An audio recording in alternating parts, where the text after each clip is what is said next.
Assalamualaikum warahmatullahi wabarakatuh. Sebelumnya, perkenalkan nama saya Ehawani Syahadah, mahasiswi semester 5 Universitas Pancasakti Bekasi. Baik, di sini saya akan memenuhi tugas ulangan akhir semester saya dengan mata kuliah Manajemen Pendidikan Anak Usia Dini dengan dosen pengampu Ibu Dr. Randa Rita Aryani MM. Berikut penjelasan videonya terkait dengan manajemen PAUD. Baik, beberapa poin terkait dengan pembahasan pada video kali ini. Yang pertama, yaitu pengertian manajemen. Yang kedua, mekanisme pendirian pendidikan anak usia dini. Dan yang terakhir adalah kesimpulan. Baik, pembahasan yang pertama adalah pengertian manajemen pendidikan anak usia dini.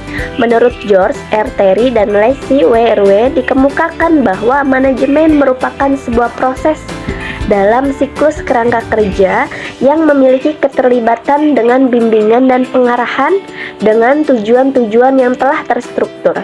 Sedangkan menurut T. Hani Handoko bahwa manajemen merupakan sebuah proses dari merencanakan, mengatur, memimpin sumber daya manusia dalam mengacu tujuan yang telah ditetapkan. Berikutnya ada 3 prinsip manajemen. Yang pertama, manajemen merupakan suatu kegiatan. Yang kedua, manajemen menggunakan atau memanfaatkan pihak lain. Yang ketiga, kegiatan manajemen diarahkan untuk mencapai suatu tujuan tertentu. Baik, berikutnya adalah fungsi manajemen. Ada 4 fungsi. Yang pertama, perencanaan. Yang kedua, pengorganisasian. Yang ketiga, pengarahan. Dan yang terakhir adalah pengawasan. Baik, di sini saya akan membahas satu persatu terkait dengan fungsi manajemen itu sendiri. Pembahasan yang pertama adalah perencanaan. Perencanaan merupakan sebuah tahap yang dilakukan dan untuk menentukan tujuan perusahaan atau lembaga secara keseluruhan dan cara terbaik untuk memenuhi tujuan sekolah secara keseluruhan dengan cara yang terbaik untuk memenuhi segala tujuan tersebut. Perencanaan merupakan tahapan terpenting dari semua fungsi-fungsi manajemen lain, karena tanpa perencanaan fungsi lainnya tidak akan berjalan. Planning adalah proses menetapkan sasaran dan juga tindakan yang perlu mencapai segala sasaran. Pembatasan yang terakhir merumuskan perencanaan merupakan penetapan jawaban kepada 6 pertanyaan berikut, yaitu 5W dan juga 1H. Misalnya adalah tindakan apa yang harus dilakukan? Apakah sebabnya tindakan itu harus dikerjakan? Di manakah tindakan itu harus dikerjakan? Kapankah tindakan itu harus dikerjakan? Lalu siapakah yang akan mengerjakan tindakan itu? Lalu bagaimanakah cara melaksanakan tindakan itu? Yang kedua, pengorganisasian atau organizing. Pengorganisasian dilakukan dengan tujuan membagi suatu kegiatan besar menjadi kegiatan-kegiatan yang lebih kecil. Pengorganisasian mempermudah manajer dalam melakukan pengawasan dan menentukan orang yang dibutuhkan untuk melakukan pengawasan dan menentukan orang yang dibutuhkan untuk melaksanakan tugas-tugas yang telah dibagi-bagi tersebut. Pengorganisasian dapat dilaksanakan dengan cara menentukan tugas apa yang harus dikerjakan, siapa yang harus mengerjakannya, bagaimana tugas tersebut dibagi, siapa saja yang bertanggung jawab akan tugas tersebut, dan pada tingkatan apa keputusan dapat diambil. Berikutnya yang ketiga adalah pengarahan directing. Pengarahan merupakan sebuah tindakan untuk mengusahakan agar semua anggota kerja dapat bekerja sesuai dengan perencanaan manajerial yang sudah ditetapkan. Lalu yang terakhir ada pengawasan atau controlling.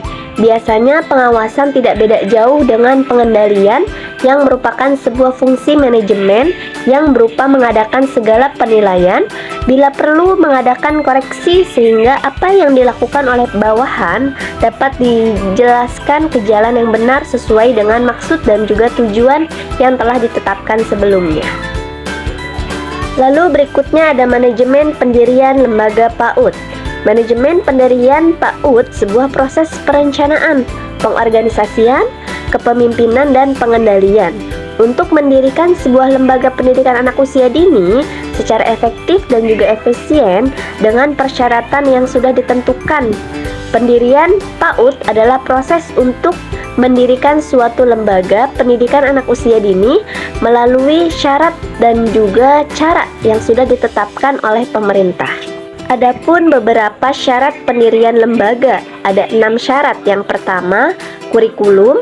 Yang kedua, adanya peserta didik. Yang ketiga, tenaga kependidikan staf atau guru. Yang keempat, sarana dan prasarana. Yang kelima, pembiayaan dan pendidikan. Yang keenam, sistem evaluasi. Berikutnya, ada persyaratan teknik pada lembaga PAUD, yaitu diatur melalui Menteri Pendidikan dan Kebudayaan Nomor 84 Tahun 2014. Yang pertama, hasil penilaian kelayakan berdasarkan atas kelengkapan dokumen dan data. Yang kedua, rencana induk pengembangan berisikan visi, misi, tujuan, strategi, kurikulum, peserta didik, sarana prasarana, struktur organisasi, pembiayaan, pengelolaan lembaga selama 5 tahun. Yang terakhir, ada rencana pencapaian standar penyelenggaraan paling lama 3 tahun untuk lembaga non-formal PAUD. Standar penyelenggaraan PAUD meliputi perkembangan anak, standar pendidik, dan tenaga kependidikan, sarana prasarana, dan juga standar pembiayaan. Baik, berikutnya ada mekanisme pendirian PAUD. Mekanisme ini baru akan berjalan ketika semua persyaratan umum sebagaimana dijelaskan. Setelah semua persyaratan umum terpenuhi, pihak pendiri atau yayasan hendaknya konsultasi dengan Dinas Pendidikan setempat untuk menanyakan mekanisme teknis yang harus dipersiapkan dalam memperoleh izin penyelenggaraan. Baik, adapun syarat teknis pendirian lembaga. Ada 7 syarat. Yang pertama, surat domisili. Yang kedua, program kerja PAUD selama 1 tahun ajaran. Yang ketiga, surat persetujuan masyarakat setempat melalui pengantar RT dan RW. Yang keempat, surat rekomendasi lurah. Yang kelima, rekomendasi Dinas Pendidikan Kecamatan. Yang keenam, rekomendasi camat dari dinas kecamatan setempat. Dan yang terakhir, yang ketujuh, akta yayasan penyelenggara. Baik, adapun kesimpulan, berdasarkan pembahasan di atas dapat disimpulkan bahwa setiap satuan pendidikan formal ataupun non-formal, yaitu didirikan wajib memperoleh izin pemerintah atau pemerintah daerah. Izin yang diperoleh dapat digunakan untuk memperoleh legalitas atau pengesahan. Legalitas keberadaan lembaga PAUD sebagai bagian proses administrasi dan pembinaan penyelenggaraan PAUD oleh pemerintah.